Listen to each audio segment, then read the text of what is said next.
சங்கீதம் 4வது சங்கீதம் 8ஆம் வசனத்தை வாசிக்க கேட்போம்.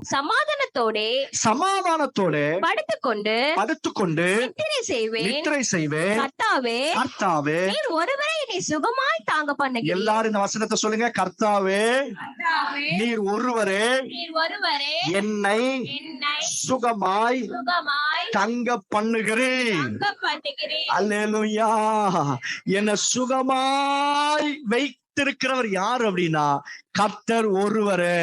நம்ம பலன் அல்ல, நம்முடைய புயபலம் அல்ல, கர்த்தர் ஒருவரே. சில நாட்களுக்கு முன்பாக நம்ம தமிழ்நாட்டுல குறிப்பிட்ட இடத்துல ஒரு பெரிய ஜிம் மாஸ்டர், பயங்கரமான பலசாலி.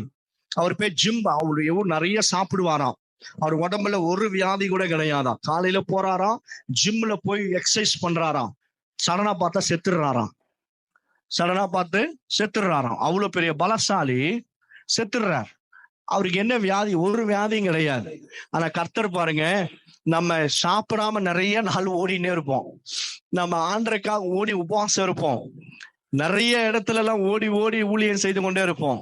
ஆனா பலவீனம் வராம நம்ம ஆண்டவர் சுகமாய் தங்க பண்றாரு பாருங்களேன். ஆமென் சொல்லுங்களேன்.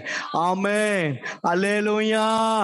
சில பேர் டயட் எல்லாம் பார்ப்பாங்க. இத்தனை மணிக்கு இவ்வளவு சாப்பிடணும், இத்தனை மணிக்கு அது சாப்பிடணும், இது சாப்பிடணும்னு. அதெல்லாம் நல்லது, அதெல்லாம் வேண்டாம்னு சொல்லல. ஆனா அதெல்லாம் நம்ம செய்யறோமா? ஜீரோ, இல்லவே இல்லை. ஆனாலும் பாருங்க, கர்த்தர் நம்மை சுகமாய் தங்க பண்ணுகிறா. Is my health. கர்த்தரின் சுகம்.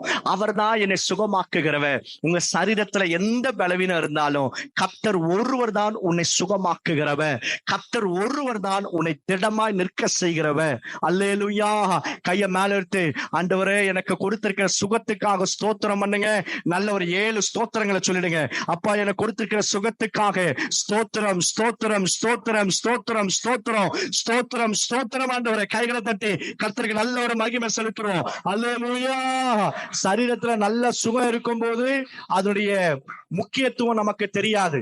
சின்ன வயிற்று வலி வந்துச்சுன்னா நினைச்சுக்கோங்க, அவள்தான் முடிஞ்சு போச்சு, சுருண்டுடுவோம் பாருங்க. ஆனா கர்த்தர் நம்மை சுகமாய் வைத்திருக்கிறா. அவர் ஒருவரே நம்மை குணமாக்குகிறவர். அவர் ஒருவரே உன்னை சுகமாய் தங்க பண்ணுகிறவர். ஆமேன் சொல்லுவோம். ஆமேன். அல்லேலூயா. பாருங்க, வேதத்தில் எழுதப்பட்டிருக்கு, அவர் ஒருவரே பரிசுத்தர். மிக முக்கியமான ஒரு வசனம். வெளிப்படுத்தின விசேஷம் 15:4 வசனத்தை வாசிக்க கேட்போம். வெளிப்படுத்தின விசேஷம் 15:4 வசனம். கர்த்தாவே, யார் உமக்கு பயப்படாமலும், எல்லாரும் இந்த வசனத்தை கவனிங்க, யார் உமக்கு பயப்படாமலும் உமது நாமத்தை மகிமைப்படுத்தாமலும் இருக்கலாம். தேவரீர் ஒருவரே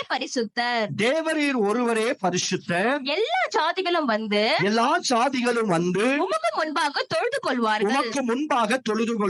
உம்முடைய நீதியான செயல்கள் வெளியரங்கமாயின என்றார்கள். சொல்லுங்க, தேவரீர் ஒருவரே பரிசுத்தர். இப்ப வலது கரத்தை மேல சொல்லுங்க, தேவரீர் நீர் ஒருவரே பரிசுத்தர், பரிசுத்தர், பரிசுத்தர்.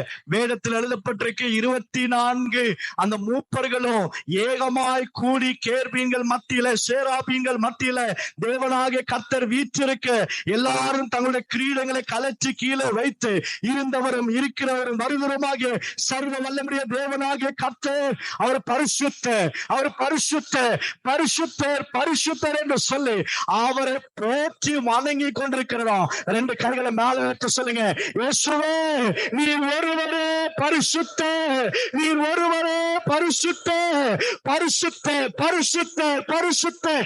உம்மை போல பரிசுத்தம் உள்ள தெய்வம் ஒருவரும் இல்லை ஆண்டவரே.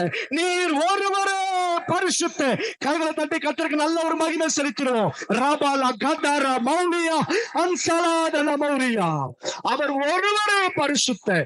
என்ன வேணாலும் நீ வாக்குவாதம் செய்யலாம், ஆனா பரிசுத்தத்துல எழும்பி நிற்கும் பொழுது இயேசுவை தவிர வேறு ஒருவரும் பரிசுத்தம் உள்ளவர்கள் இல்லவே இல்லை. பாருங்க. ஆமென் சொல்லிடுவோம். ஆமென்.